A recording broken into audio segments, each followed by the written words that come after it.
Assalamualaikum, welcome to Yakri Family.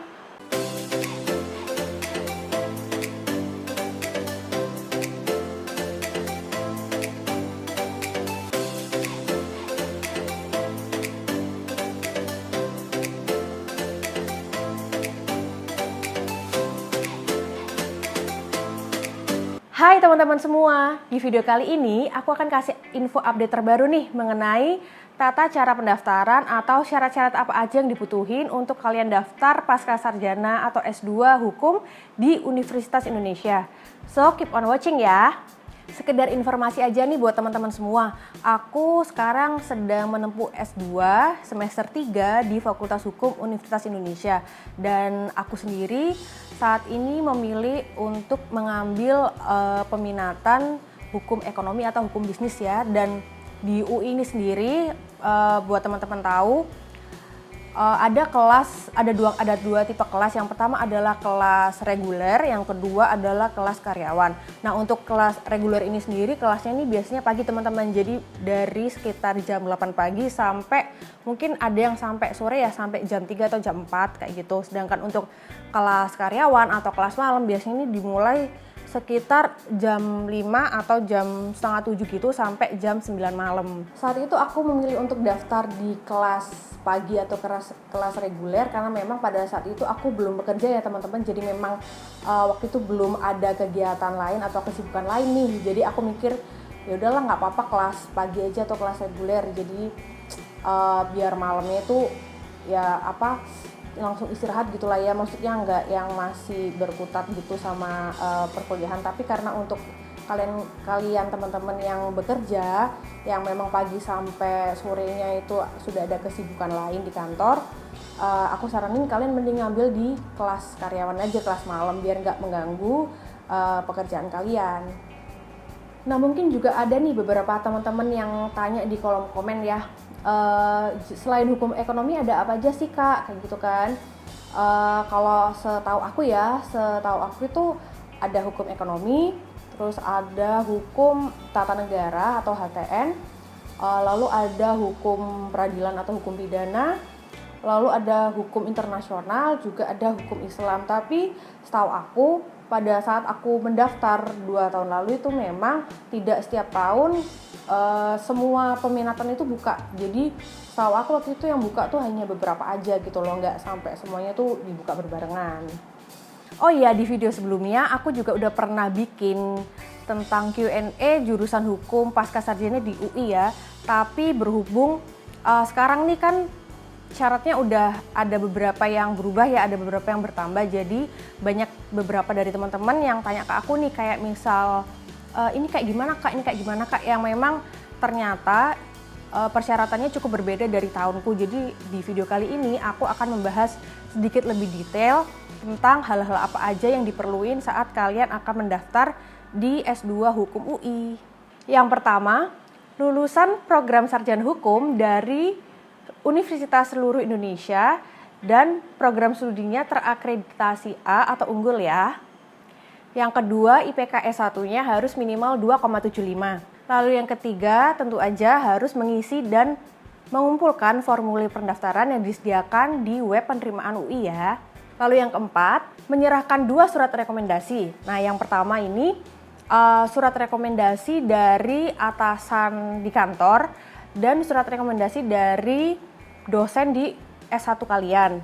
Atau yang tipe kedua adalah dua-duanya surat rekomendasi yang berasal dari 2 dosen di universitas S1 kalian. Nah, untuk template rekomendasinya sendiri kalian bisa download di link yang disediakan di web penerimaan UI. Nah, yang kelima, menyerahkan 1 surat rekomendasi. Nah, untuk template surat rekomendasi ini kalian bisa download juga di web penerimaan UI. Nah, tapi aku kasih sedikit gambaran ya. Isi dari surat motivasinya ini sendiri, yang pertama kurang lebih mengenai biodata kalian. Lalu yang kedua, selama S1 ini kalian udah ngapain aja sih, prestasi apa yang mungkin sudah kalian dapatkan atau yang sudah kalian raih. Lalu kegiatan kemahasiswaan apa aja yang udah kalian ikutin. Lalu yang kedua adalah mengenai kenapa nih kalian memilih untuk mendaftar di program studi S2 di UI ini gitu. Lalu yang selanjutnya, kontribusi apa aja yang akan kalian berikan dengan gelar magister yang akan kalian dapatkan nanti. Dan persyaratan yang terakhir adalah kalian harus mengikuti ujian TPA atau tes potensi akademik dan tes bahasa Inggris yang akan diselenggarakan oleh Universitas Indonesia. Untuk tes TPA-nya sendiri, sepengalamanku 2 tahun lalu ya, itu TPA-nya seputar aritmatika atau numerik, terus ada verbalnya, ada kayak sinonim antonim, terus ada juga kayak tebak gambar gitu. Jadi kayak gambarnya tuh macam-macam bentuknya, nanti diacak atau bentuknya tuh sama, nanti kita cari perbedaannya yang paling minor kayak gitu sih biasanya. Terus untuk yang tes bahasa Inggrisnya itu kurang lebih kayak TOEFL, tapi dia itu lebih menurut aku lebih gampang di bawah TOEFL sedikit. Jadi kalau kalian mau belajar materi bahasa Inggrisnya, mungkin kalian bisa belajar dari materi-materi bahasa Inggris yang ada di internet, karena waktu itu aku juga belajar dari situ dan alhamdulillahnya ya kurang lebih sama lah kayak gitu model soalnya. Oh ya, untuk TPA-nya sendiri aku belajar pakai buku ini teman-teman. Jadi ini tentang drilling soal-soal asli TPA Oto Bappenas yang kayak gini ya.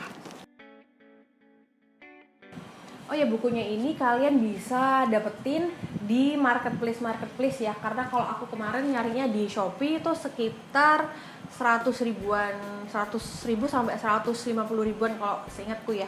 Tapi ada juga yang lebih murah, jadi kalian sesuaiin aja sama budget kalian. Tapi menurutku isinya sama aja sih semuanya.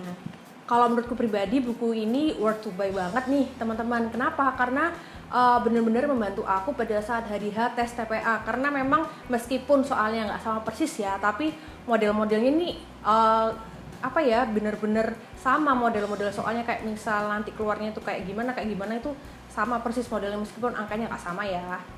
Terakhir nih tips dari aku buat teman-teman yang pengen diterima di S2 Hukum UI, yang pertama tentu aja kalian harus belajar ya. Terus yang kedua, kalian harus berdoa, karena belajar pun tanpa doa itu menurut sepengalamanku itu adalah suatu hal yang mustahil. Lalu yang terakhir nggak ketinggalan adalah restu dari orang tua, karena meskipun kalian sudah rajin belajar terus berdoa, tapi kalau misal memang orang tua kalian nggak restu, nggak ridho pun itu juga ya percuma aja, sama aja gitu. Jadi jangan lupa ketiga hal itu harus kalian kantongi dulu ya gitu. Oke, sampai di sini dulu video kali ini. Semoga video ini bermanfaat buat teman-teman semua, dan kalau masih ada yang ingin ditanyain, kalian bisa tanya di kolom komen di bawah ya. Thanks for watching, see you!